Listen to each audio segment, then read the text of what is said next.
अस्सलाम वालेकुम everyone, this is Hamza Khan. आज के हम वीडियो में बात करने जा रहे हैं कि अगर आप जीके स्कॉलरशिप 2022 के लिए अप्लाई करना चाहते हैं तो उसका प्रोसीजर है क्या और हम किस तरह से जीके स्कॉलरशिप 2022 के लिए अप्लाई कर सकते हैं। तो सबसे पहली बात तो ये कि वो जीके स्कॉलरशिप के लिए अप्लाई करने के लिए जो एप्लीकेशन प्रोसीजर है वो ऑनलाइन नहीं है। बहुत से जो स्टूडेंट हैं और जो कैंडिडेट हैं उनके माइंड में ये क्वेश्चन होता है कि शायद जो इस स्कॉलरशिप को अप्लाई करने का प्रोसीजर है वो ऑनलाइन है।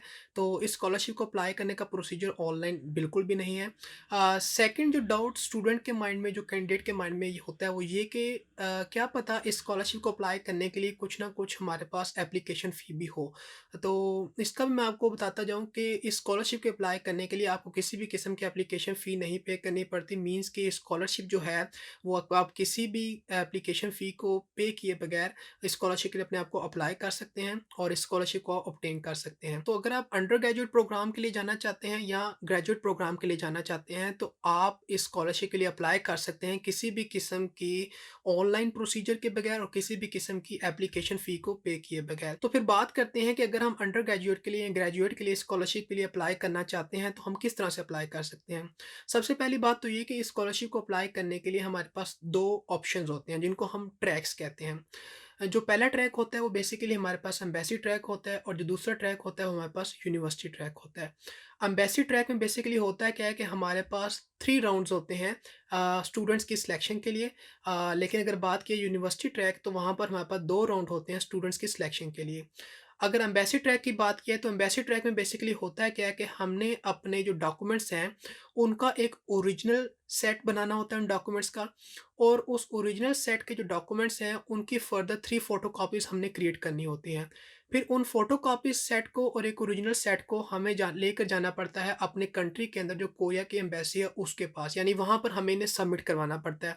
हम बाय पोस्ट भी इसे सबमिट करवा सकते हैं और हम चाहें तो खुद विज़िट करके भी इसे सबमिट करवा सकते हैं। अब बात करते हैं कि एम्बेसी ट्रैक के अंदर स्टूडेंट की सिलेक्शन किस तरह से होती है। एम्बेसी ट्रैक में होता क्या है कि स्टूडेंट की सिलेक्शन 3 राउंड्स में होती है। सबसे पहला राउंड ये होता है कि जो एम्बेसी है वो इटसेल्फ इवैल्यूएट करती है कि कौन-कौन से स्टूडेंट हैं जिनकी सिलेक्शन हो सकती है। ये पहला राउंड होता है। अगर अगर आपने पहला राउंड क्लियर कर लिया और एम्बेसी ने आपको एक रिकमेंडेड कैंडिडेट की लिस्ट के अंदर ऐड कर लिया तो मीन्स कि आपने पहला राउंड क्लियर कर लिया। अब सेकंड राउंड में क्या होता है कि वो कैंडिडेट्स जिनको एम्बेसी ने रिकमेंड किया, उनको रिकमेंड किया जाता है किसको? एनआईआईईडी को। अब एनआईआईईडी क्या करती है कि उन रिकमेंडेड कैंडिडेट्स को फर्दर इवैल्यूएट करती है और चेकआउट करती है कि कौन से कैंडिडेट जो हैं वो स्ट्रॉन्ग प्रोफाइल वाले हैं और कौन से कैंडिडेट इस स्कॉलरशिप के लिए एलिजिबल हैं। जब एनआईआईईडी ने सिलेक्शन की तो मीन्स कि आपने जो सेकंड राउंड है सिलेक्शन का उसे भी क्लियर कर लिया। अब थर्ड राउंड में क्या होता है कि जिस यूनिवर्सिटी के अंदर आप अप्लाई करने जा रहे हैं वो यूनिवर्सिटी आपकी सिलेक्शन करती है। तो अगर आपने उस सिलेक्शन प्रोसीजर को भी क्लियर कर लिया तो आप डेफिनिटली इस स्कॉलरशिप को गेन कर लेते हैं, स्कॉलरशिप को विन कर लेते हैं। तो एम्बेसी ट्रैक के अंदर बेसिकली एक जो ड्रॉबैक है वो ये कि जो प्रोसीजर है ये थोड़ा हेक्टिक है, मीन्स कि थोड़ा लेंथी प्रोसीजर है। आपको 3 राउंड्स को क्लियर करना पड़ता है। पहला एम्बेसी राउंड को, सेकंड एनआईआईईडी, थर्ड आपको यूनिवर्सिटी की जो सिलेक्शन प्रोसीजर का राउंड है उसे क्लियर करना पड़ता है। जब आप 3 राउंड को क्लियर कर लेते हैं आप इस स्कॉलरशिप को गेन कर लेते हैं।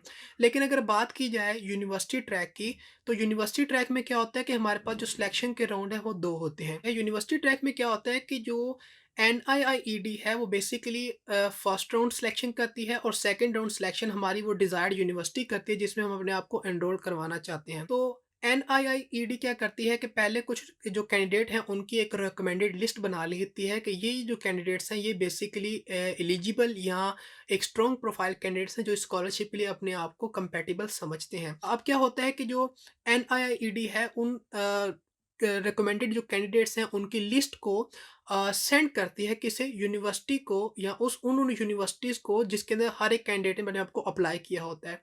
फिर वो डिज़ायर्ड यूनिवर्सिटी है वो डिसाइड करती है क्या इस कैंडिडेट को उस यूनिवर्सिटी ने रखना है या नहीं रखना। तो ये प्रोसीजर होता है कि एम्बेसी ट्रैक में किस तरह सिलेक्शन होती है और यूनिवर्सिटी ट्रैक के थ्रू किस तरह सिलेक्शन होती है। दोनों के कुछ ना कुछ बेनिफिट्स हैं, कुछ ना कुछ डिसएडवांटेजेस हैं। अगर एम्बेसी ट्रैक की बात की है तो वहाँ पर जो प्रोसीजर है वो थोड़ा लेंथी है, लेकिन उसके बेनिफिट ये है कि हम एम्बेसी ट्रैक के थ्रू 3 यूनिवर्सिटीज़ के अंदर अप्लाई कर सकते हैं। यही वजह है कि हमें वहाँ पर एक ओरिजिनल डॉक्यूमेंट्स के सेट को सबमिट करना पड़ता है और 3 जो फ़ोटोकॉपीज़ डॉक्यूमेंट हैं, उनके सेट्स को सबमिट करना पड़ता है। और बारी-बारी हर एक यूनिवर्सिटी के अंदर देखा जाता है, क्या इस कैंडिडेट को रखा जाता है कि नहीं। तो जिस यूनिवर्सिटी में हमारी सिलेक्शन हो जाए, तो मीन्स कि हमारे पास 3 चांस है, हमारे पास ज़्यादा स्ट्रॉन्ग केस है कि हम इस स्कॉलरशिप को विन कर सकें। लेकिन यूनिवर्सिटी ट्रैक में क्या होता है कि हम सिंपली जो भी डिज़ायर्ड यूनिवर्सिटी जिसमें हम अपने आप को एनरोल करना चाहते हैं, हम अपने डॉक्यूमेंट्स को उस यूनिवर्सिटी को सेंड करते हैं और फिर यूनिवर्सिटी हमारे डॉक्यूमेंट्स को इवैल्यूएट करती है। तो ये एक्चुअली प्रोसीजर होता है कि अगर हम इस स्कॉलरशिप के लिए अप्लाई करना चाहते हैं, तो हम किस तरह से अप्लाई कर सकते हैं। तो 2 ट्रैक होते हैं, एक एम्बेसी ट्रैक और दूसरा university track. So that's all from today video. I hope कि मैंने आपको क्लियर कर दिया कि अगर आप जीके स्कॉलरशिप 2022 के लिए अंडर ग्रेजुएट के लिए, ग्रेजुएट प्रोग्राम के लिए अप्लाई करने जा रहे हैं, तो आप किस तरह से कर सकते हैं। और आई होप कि मैंने आपको क्लियर कर दिया कि इन दोनों ट्रैक के अंदर सिलेक्शन किस तरह से होती है और ये दोनों ट्रैक वर्क किस तरह से करते हैं। और अगर आपको फिर भी कोई अनक्लैरिटी हो, कोई बात समझ ना आए, तो आप मुझसे पूछ सकते हैं और मैं डेफ़िनिटली उन क्वेश्चंस को आंसर करने की कोशिश करूँगा। So that's all from today video. अल्लाह हाफ़िज़।